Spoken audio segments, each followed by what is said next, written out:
ರಾಜ್ಯ ಸಚಿವ ಸಂಪುಟ ಸಭೆ ಸಿಎಂ ನೇತೃತ್ವದಲ್ಲಿ ನಡೆಯಲಿರುವಂತಹ ಸಭೆ ಮಧ್ಯಾಹ್ನ 12:30ಕ್ಕೆ ವಿಧಾನಸೌಧದಲ್ಲಿ ಮೀಟಿಂಗ್ ಇದೆ. ಹಲವು ಮಹತ್ವದ ವಿಷಯಗಳ ಬಗ್ಗೆ ಚರ್ಚೆ ಆಗಲಿದೆ ಅನ್ನೋದನ್ನು ಹೇಳಲಾಗ್ತಾ ಇದೆ. ಇವತ್ತು ರಾಜ್ಯ ಸಚಿವ ಸಂಪುಟ ಸಭೆಯನ್ನ ಕರೆಯಲಾಗಿದೆ.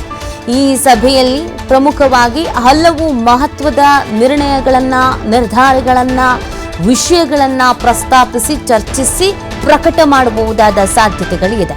ಸಿಎಂ ಸಿದ್ದರಾಮಯ್ಯನವರ ನೇತೃತ್ವದಲ್ಲಿ ಈ ಒಂದು ಮೀಟಿಂಗ್ ನಡೀತಾ ಇರೋದು.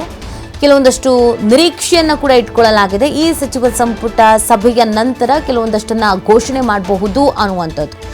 ಹಾಗಿದ್ರೆ ಸಂಪುಟದಲ್ಲಿ ಏನೆಲ್ಲ ಚರ್ಚೆ ಮಾಡಲಾಗತ್ತೆ, ಯಾವೆಲ್ಲ ವಿಷಯವನ್ನು ಪ್ರಸ್ತಾಪಿಸಲಾಗತ್ತೆ, ಯಾವೆಲ್ಲ ವಿಷಯ ಚರ್ಚೆ ಆಗಬಹುದು ಅನ್ನುವಂಥ ನಿರೀಕ್ಷೆ ಇದೆ ಅನ್ನೋದನ್ನು ನೋಡೋದಾದ್ರೆ, ಕರ್ನಾಟಕ ನವೋದ್ಯಮ ನೀತಿಗೆ ಒಪ್ಪಿಗೆ ನೀಡಬಹುದಾದ ಸಾಧ್ಯತೆ ಇದೆ ಅಂತ ಹೇಳಲಾಗ್ತಾ ಇದೆ.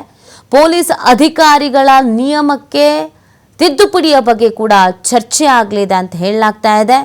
ಇನ್ನು ಮೈಸೂರಿನಲ್ಲಿ ಕ್ಯಾನ್ಸರ್ ಕೇಂದ್ರದ ನಿರ್ಮಾಣ ಕೇಂದ್ರಕ್ಕೆ ಬೇಕಾಗುವಂತ ಅಗತ್ಯ ಉಪಕರಣಗಳ ಖರೀದಿ, ಇದರ ವಿಚಾರ 94.50 ಕೋಟಿ ವೆಚ್ಚಕ್ಕೆ ಸಂಪುಟ ಒಪ್ಪಿಗೆ ನೀಡಬಹುದಾದ ಸಾಧ್ಯತೆ ಕೂಡ ಇವತ್ತು ಇದೆ. ಇನ್ನು ಮಂಗಳೂರಿನ ಬೃಹತ್ ಹಜ್ ಭವನ ನಿರ್ಮಾಣ, ಬಜ್ಪೆಯಲ್ಲಿ 1.56 ಎಕರೆಯಲ್ಲಿ ಹಜ್ ಭವನ 20 ಕೋಟಿ ವೆಚ್ಚದಲ್ಲಿ ನಿರ್ಮಾಣಕ್ಕೆ ಒಪ್ಪಿಗೆ ನೀಡಬಹುದು ಇವತ್ತಿನ ಈ ಸಚಿವ ಸಂಪುಟ ಸಭೆಯಲ್ಲಿ ಅಂತ ಹೇಳ್ತಾ ಇದ್ದಾರೆ. ಇನ್ನೊಂದು, ತ್ಯಾಜ್ಯ ನೀರು ಯಂತ್ರಗಾರಗಳ ಸಮಗ್ರ ನಿರ್ವಹಣೆ 49.51 ಕೋಟಿ ವೆಚ್ಚದಲ್ಲಿ ನಿರ್ವಹಣೆ.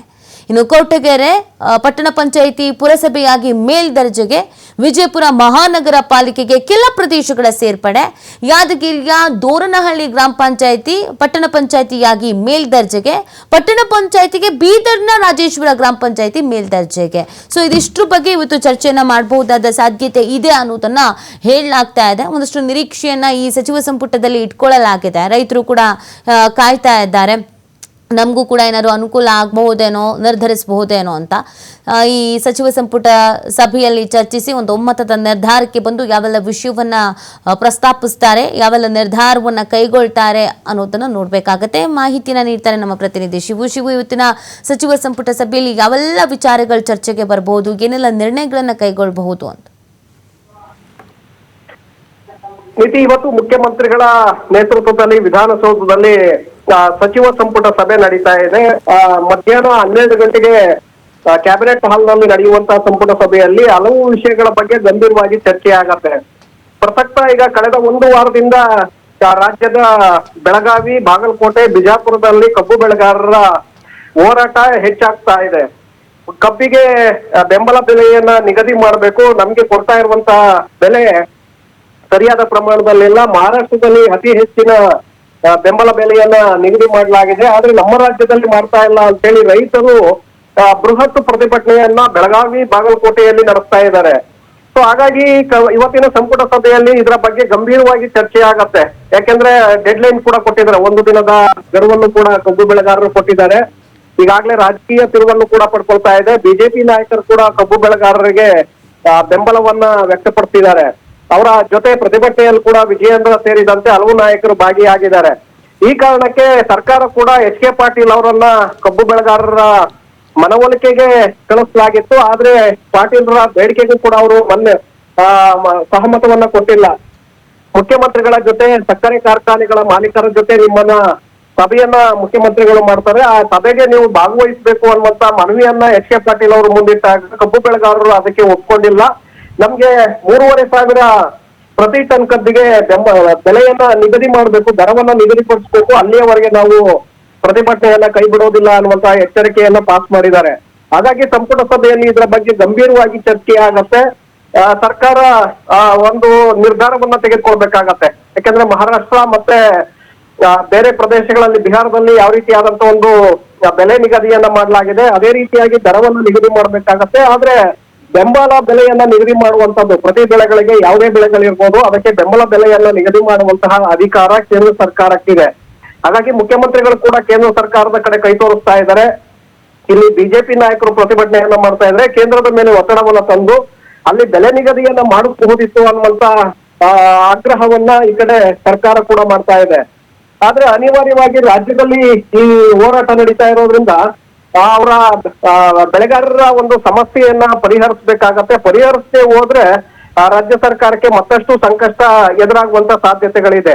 ಆ ಕಾರಣಕ್ಕೆ ಸರ್ಕಾರ ಇವತ್ತು ಸಂಪುಟ ಸಭೆಯಲ್ಲಿ ಒಂದು ನಿರ್ಧಾರವನ್ನ ತೆಗೆದುಕೊಳ್ಳುವಂತ ಸಾಧ್ಯತೆಗಳಿದೆ. ಪ್ರತಿ ಟನ್ ಕಬ್ಬಿಗೆ 3,500 ದರ ನಿಗದಿಗೆ ಈಗ ರೈತರು ಪಲ್ಸ್ ಅನ್ನ ಹಿಡಿದಿದ್ದಾರೆ. ಅದನ್ನ ಅಟ್ಲೀಸ್ಟ್ ಸ್ವಲ್ಪ ಮಟ್ಟಿಗಾದ್ರೂ ಅದನ್ನ ಕಡಿತ ಮಾಡಿ 3,200 3,300 ರೂಪಾಯಿ ದರವನ್ನ ನಿಗದಿ ಮಾಡುವಂತ ಒಂದು ನಿರ್ಧಾರವನ್ನ ಇವತ್ತು ಸರ್ಕಾರ ತೆಗೆದುಕೊಳ್ಳುತ್ತಾ ಹೇಗೆ ಅನ್ನುವಂಥದ್ದನ್ನ ನೋಡ್ಬೇಕಾಗತ್ತೆ. ಇದರ ಜೊತೆಗೆ ಬೇರೆ ಬೇರೆ ವಿಷಯಗಳು ಕೂಡ ಇವತ್ತು ಚರ್ಚೆಯಲ್ಲಿ ಇದೆ. ಮೈಸೂರು ವೈದ್ಯಕೀಯ ಕಾಲೇಜು ಆವರಣದಲ್ಲಿ ಕ್ಯಾನ್ಸರ್ ಕೇಂದ್ರವನ್ನ ನಿರ್ಮಾಣ ಮಾಡೋದಕ್ಕೆ ಮತ್ತೆ ಅದಕ್ಕೆ ಉಪಕರಣಗಳನ್ನ ಖರೀದಿ ಮಾಡೋದಕ್ಕೆ ಸುಮಾರು 94 ಕೋಟಿ ರೂಪಾಯಿಗಳ ಒಂದು ಅಂದಾಜು ಮೊತ್ತಕ್ಕೆ ಸಂಪುಟ ಒಪ್ಪಿಗೆಯನ್ನ ನೀಡುವಂತ ಸಾಧ್ಯತೆಗಳಿದೆ.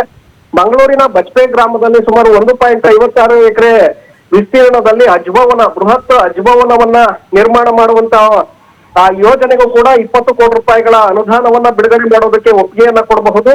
ಬೆಂಗಳೂರು ನೀರು ಸರಬರಾಜು ಮತ್ತು ಒಳಚರಂಡಿ ಮಂಡಳಿ ವತಿಯಿಂದ ಸಾರಕ್ಕಿ ಮತ್ತೆ ಅದರಂ ಬಳಿ ಏನು ತ್ಯಾಜ್ಯ ನೀರಿಗೆ ಯಂತ್ರಾಗಾರಗಳನ್ನ ಅಳವಡಿಕೆ ಮಾಡಲಾಗಿತ್ತು. ಅಂದ್ರೆ ನೀರನ್ನ ಶುದ್ಧೀಕರಣ ಮಾಡಿ ಅದನ್ನ ಕೋಲಾರ ಮತ್ತೆ ಚಿಕ್ಕಬಳ್ಳಾಪುರದ ಕೆರೆಗಳಿಗೆ ಹರಿಸುವಂತಹ ಒಂದು ಕೆಸಿವಿಗೆ ನೀರನ್ನ ಹರಿಸುವಂತ ಯೋಜನೆ. ಇದಕ್ಕೆ ಸುಮಾರು 49 ಕೋಟಿ ರೂಪಾಯಿಗಳನ್ನ ಆ ನಿರ್ವಹಣೆಯನ್ನ ಮಾಡೋದಕ್ಕೆ, ಯಂತ್ರಾಗಾರಗಳನ್ನ ಸರಿಯಾಗಿ ನೋಡ್ಕೊಳ್ಳೋದಕ್ಕೆ, ಅದನ್ನ ಕಾಲಕಾಲಕ್ಕೆ ಸರಿಪಡಿಸುವಂತ ಸಮಸ್ಯೆಗಳನ್ನ ಸರಿಪಡಿಸುವಂತದ್ದಕ್ಕೆ ಮತ್ತೆ ಅದನ್ನ ಮತ್ತಷ್ಟು ಅಭಿವೃದ್ಧಿಗೊಳಿಸೋದಕ್ಕೆ ಸುಮಾರು 49 ಕೋಟಿ ರೂಪಾಯಿಗಳ ಅನುದಾನಕ್ಕೆ ಒಪ್ಪಿಗೆಯನ್ನ ಕೊಡುವಂತ ಸಾಧ್ಯತೆಗಳಿದೆ. ಹಾಗೆ ತುಮಕೂರು ಜಿಲ್ಲೆ ಕೊರಟಗೆರೆ ಪಟ್ಟಣ ಪಂಚಾಯಿತಿ ಏನು ಪ್ರಸ್ತುತ ಇದೆ ಅದನ್ನ ಪುರಸಭೆಯಾಗಿ ಮೇಲ್ದರ್ಜೆಗೇರಿಸುವ ಬಗ್ಗೆ ಕೂಡ ಇವತ್ತು ನಿರ್ಧಾರವನ್ನ ತೆಗೆದುಕೊಳ್ಳುವಂತ ಸಾಧ್ಯತೆಗಳಿದೆ. ಯಾದಗಿರಿ ಜಿಲ್ಲೆಯ ಡೋರ್ನಳ್ಳಿ ಗ್ರಾಮ ಪಂಚಾಯಿತಿಯನ್ನ ಪಟ್ಟಣ ಪಂಚಾಯಿತಿಯನ್ನಾಗಿ ಮೇಲ್ದರ್ಜೆಗೆ ಏರಿಸೋದು, ಬೀದರ್ ಜಿಲ್ಲೆಯ ರಾಜೇಶ್ವರ ಗ್ರಾಮ ಪಂಚಾಯಿತಿಯನ್ನ ಪಟ್ಟಣ ಪಂಚಾಯಿತಿಯನ್ನಾಗಿ ಮೇಲ್ದರ್ಜೆಗೇರಿಸುವಂತ ನಿರ್ಧಾರವನ್ನು ಕೂಡ ಇವತ್ತಿನ ಸಂಪುಟ ಸಭೆಯಲ್ಲಿ ತೆಗೆದುಕೊಳ್ಳಬಹುದು. ಜೊತೆಗೆ ವಿಜಯಪುರ ಜಿಲ್ಲೆಗೆ ಈಗಾಗಲೇ ವಿಜಯಪುರ ನಗರಸಭೆಯನ್ನ ಮಹಾನಗರ ಸಭೆಯನ್ನಾಗಿ ಘೋಷಣೆ ಮಾಡಲಾಗಿದೆ. ಅದಕ್ಕೆ ಹೆಚ್ಚುವರಿ ಅಕ್ಕಪಕ್ಕದಲ್ಲಿರುವಂತಹ ಗ್ರಾಮಗಳನ್ನ ಸೇರ್ಪಡೆ ಮಾಡುವಂತದ್ದು ಕೂಡ ಇವತ್ತು ಸಂಪುಟ ಸಭೆ ಒಪ್ಪಿಗೆಯನ್ನ ನೀಡುವಂತಹ ಸಾಧ್ಯತೆಗಳಿದೆ. ನೀತಿ ಓಕೆ, ಥ್ಯಾಂಕ್ ಯು ಶಿವು ತಮ್ಮ ಡೀಟೇಲ್ಸ್ಗಾಗಿ.